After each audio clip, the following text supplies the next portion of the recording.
মণ্ডলী, এখন 11:20 একটি আপনারা ভুয়া নিউজ শুনুন। কালকে ঢাকা মিরপুর এলাকায় একটি দুর্ঘটনা হয়েছে হানিফ বাস এবং একতায়। সকাল মনে হয় 7টার দিকে ওটা কুয়াশা নামছিল, তখন হানিফ এসে একতাকে লাগাই দিয়েছে। হানিফের কাজ ভেঙে গেছে, কিন্তু একতার বেশি কিছু হয়নি। একতার খালি 5 জন নিহত হয়েছে এবং হানিফের অনেকেই নিহত হয়েছে, কিন্তু হানিফের 8 জনের পা ভেঙেছে এবং 4 জনের মাথা ফেটে গেছে। ও ইতিমধ্যে আবারও একটা শ্যামলি এসে হানিফকে লাগাই দিল।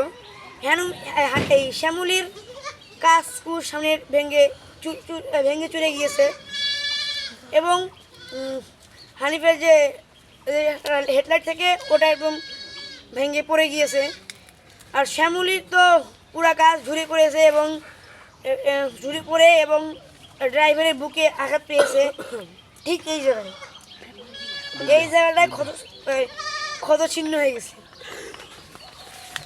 তো আরও নিত্য নতুন ভুয়া নিউজ শুনতে আপনারা সাবস্ক্রাইব করে দিন এবং বেশি লাইক এবং শেয়ার করে দিন।